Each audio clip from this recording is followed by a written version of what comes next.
All right, we're back. I got a pretty spicy one for you. This one's going to be called Bug, and we're going to do it over two parts probably. Let me show you what the end result looks like. So here I'm running the program, right? I'm looking at just the console here, hiding the source code, and what we see is this string of characters here. This is the little bug that I'm talking about. It's actually just a little angle bracket or a greater than sign, right? Indicating that it's actually pointing towards the right. And this is the world that the bug is existing in. It's just a 1D world, but I'm presented with this menu.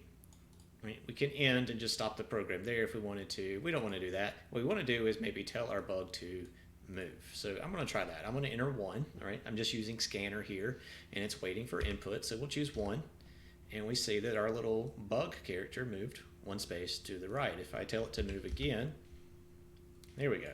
All right. So move just moves 1 spot, but I have the option to move in. All right. Let's try 2. So I'm going to enter 2. It's going to ask me how many spaces do I want to move. I don't know, 5. And boom, we jump way down here. Okay, I also have the option to turn. I'll do that. And this is why the angle bracket's real clever, because it's kind of indicating our direction. Now if I tell our bug to move, right, we move in that direction. We're facing the left, and so we actually move to the left. Okay, last thing I kind of want to talk about with this is, what do you do when we reach the end? Every year I pose this question to my class, and we talk about the possible ways of handling this. One, and my least favorite, is the bug just dies, right? It just falls off the world. Another way is that it just can't. It just stops here at the edge, right? We hard cap it so that our bug can't move any further than this edge or this edge.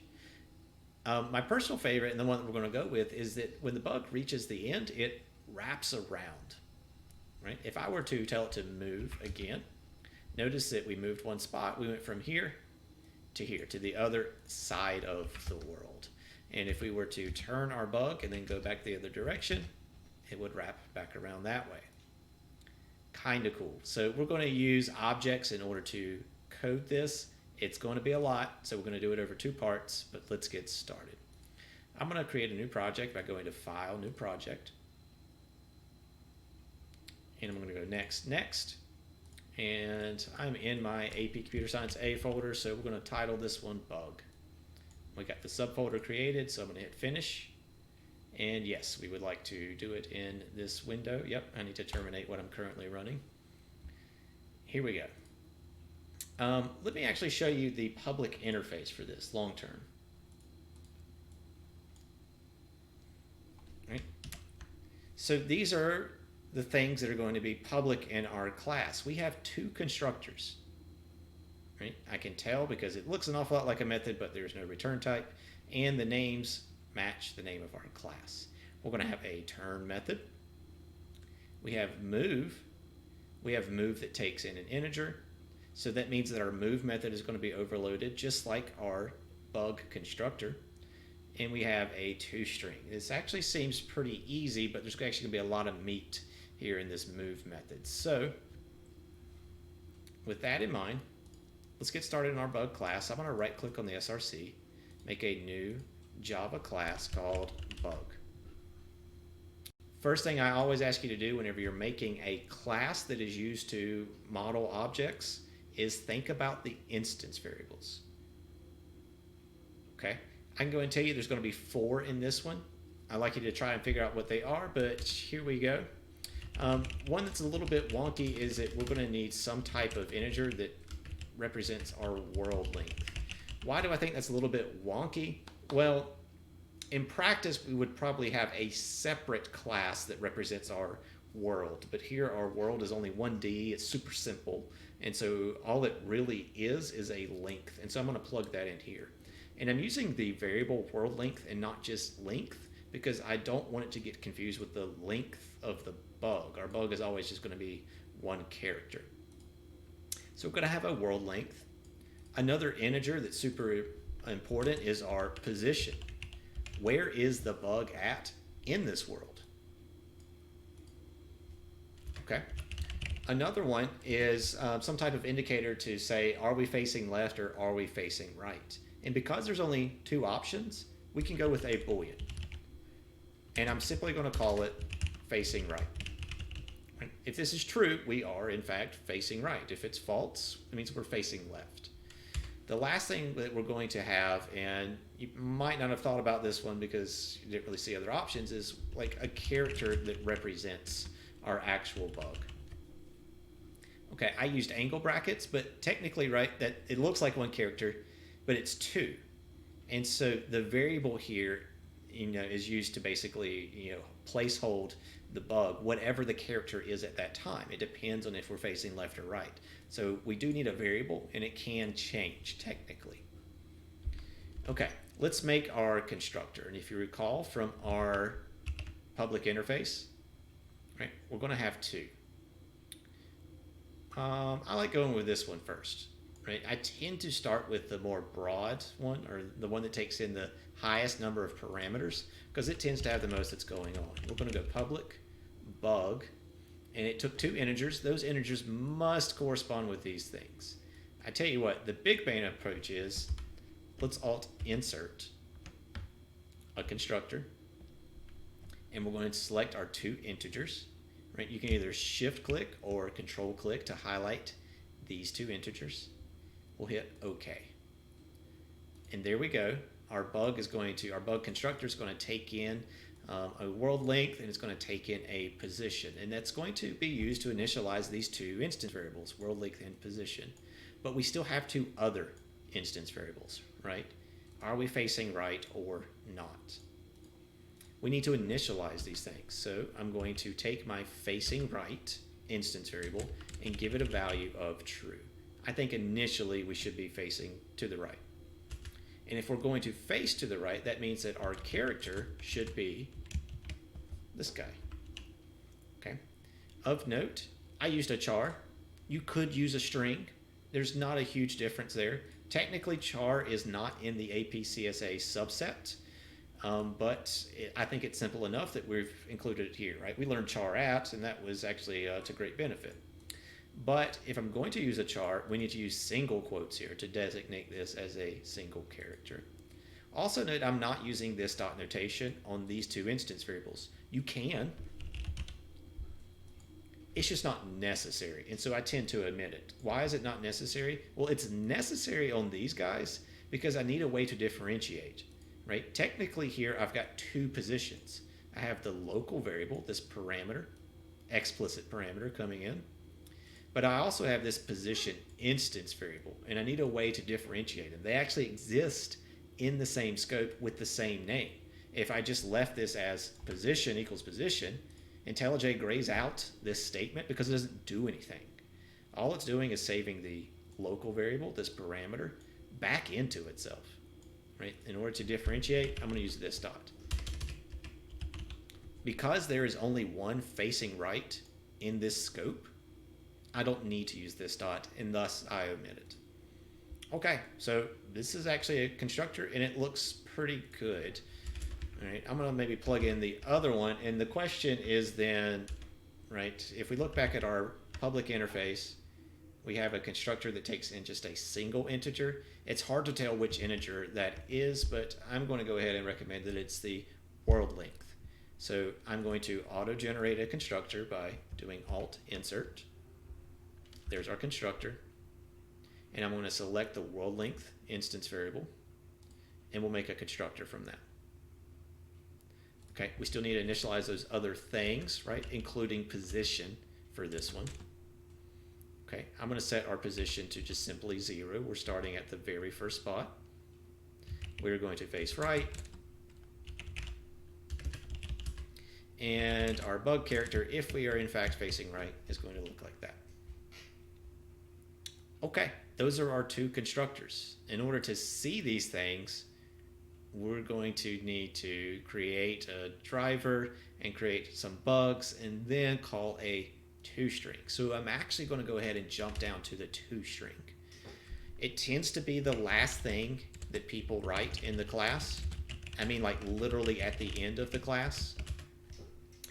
But it doesn't really matter where. I mean, the organization of these methods and constructors and instance variables is actually pretty loose. Your instance variables could appear actually anywhere in the body of the class and still work.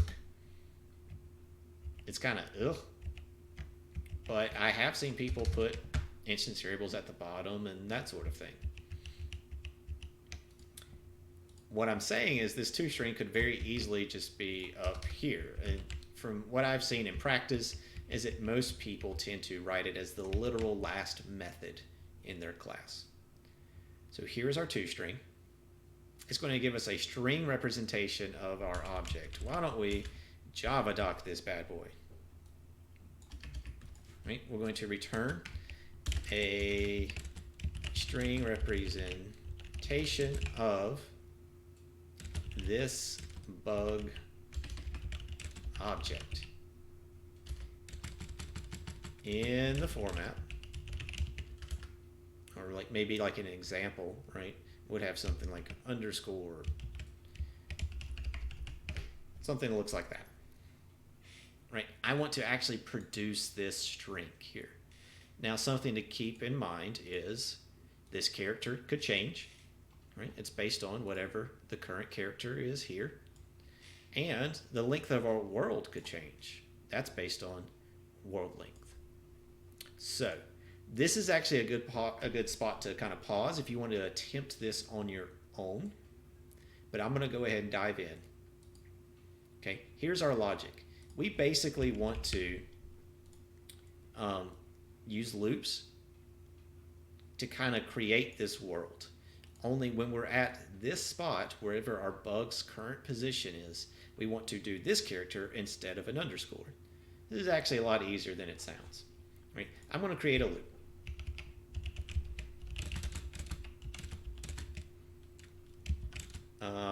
And so we're going to start I at 0. As long as I is less than our world length, I++. Right? If our world length is 10, we're going to perform 10 iterations. The world length in this example is what? There's 9 is the total world length here. Why don't we just go ahead and make it 10? Okay, so I have a total world length of 10 here.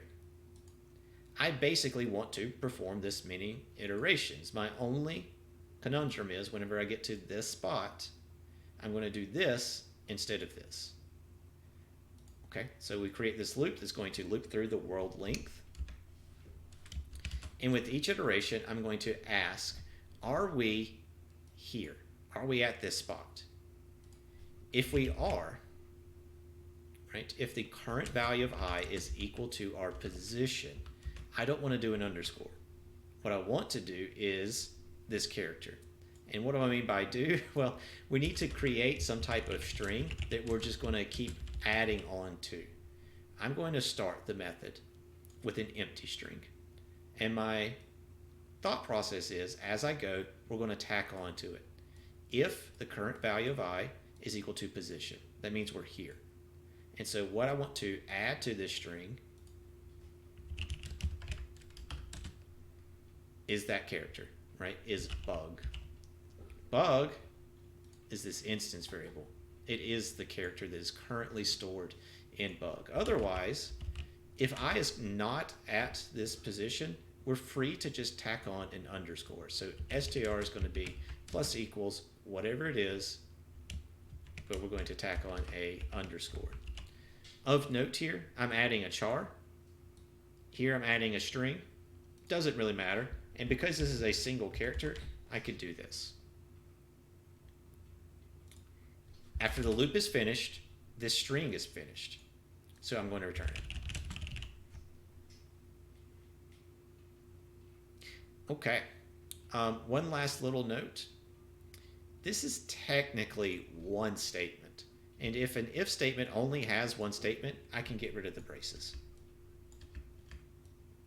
We end up with something that looks like this. If you don't like that, that's perfectly fine. Leave the braces. But technically, this works. I want to take a look at this toString. I'm going to do so in a driver. So I'm going to right click on the SRC, make a new Java class called driver. I'm going to plug in a main method with PSVM. and let's create our bug. Let's give it a world length of 10, right, which should put our bug at position 0. I'm then going to print off our bug to see what that looks like.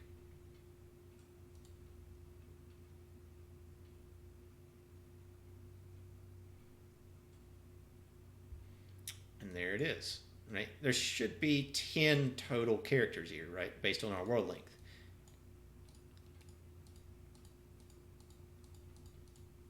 Success.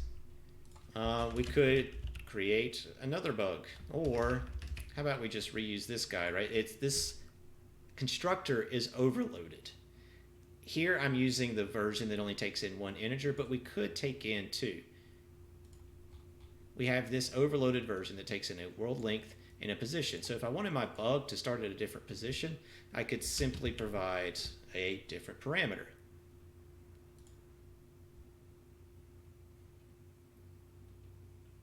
Telling it to run again, just taking a second, and there we go. Right? 0, 1, 2, 3, 4. There it is. Okay.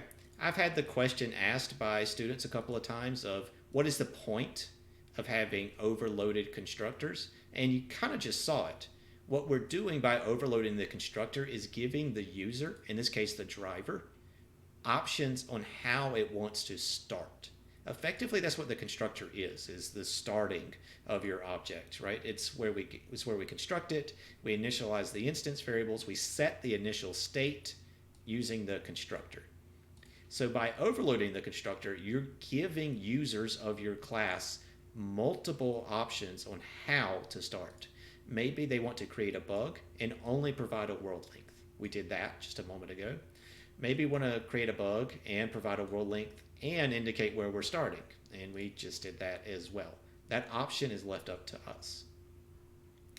Okay, so the next thing I want to do is basically change the way that our bug is facing. I feel like that's probably easy enough. If we look back at our public interface, here's this turn method that will turn our bug in theory. So let's take this signature and let's turn it into a method header. We're going to have public void turn. This will be a good one to Java up. Ooh, missed the shift there.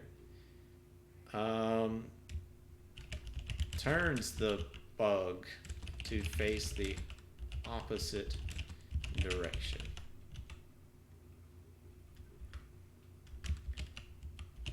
Post condition.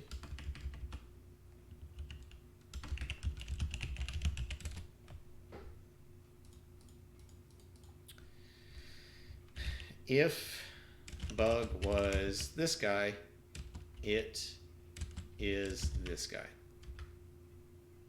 Easy enough. If, or maybe I should say, facing right is the opposite of what it was. Opposite. Here we go. So it turns the bug to face the opposite direction, right? If the bug was facing right, it would be facing left. So we need to actually update the character, but don't forget that we need to change this Boolean indicating what position that we are in fact facing. Okay. So we're going to use an if statement here in order to achieve this, right? If our bug is facing right whenever turn is called, we need to face left. The way we indicate that is by setting facing right to false. Okay. We also need to change our bug. If we're facing right, this is what the bug should look like. So we need to change our bug, right? Our bug will become a different char. It's going to be the char that looks like it's facing left. Otherwise, if we hit this else, that means we're not facing right. We're technically facing to the left. So facing right becomes true, right? This means that we are facing left. So if we hit this, we want to go the other way. We want to turn the other way. Facing right becomes true, and our bug becomes this guy. Okay, let's test out this turn method. I'm going to flip over to my driver. We've created a bug. Right, here it is currently. It is facing to the right. What I want to do is take that bug and tell it to turn. In order to see this change, I need to actually print off my bug again. So I will do that. I'm going to run this thing. And we see that looks like it's working. Let's try going the other direction. Right, I'm going to tell my bug to turn, which should basically bring it back to what it was originally. And then we'll print it off again to see if that change actually took place. Okay, so here is our initial output here. Initially, the bug is facing to the right. I tell the bug to turn. It is now facing to the left. I tell the bug to turn again, and it's facing back to the right. Okay, this is actually going to be a pretty good spot to pause for part 1. I'll catch you in part 2, where we're going to work a lot on the move method, but also create a pretty interactive driver that uses scanner to continuously get input from the user. I'll see you in the next one.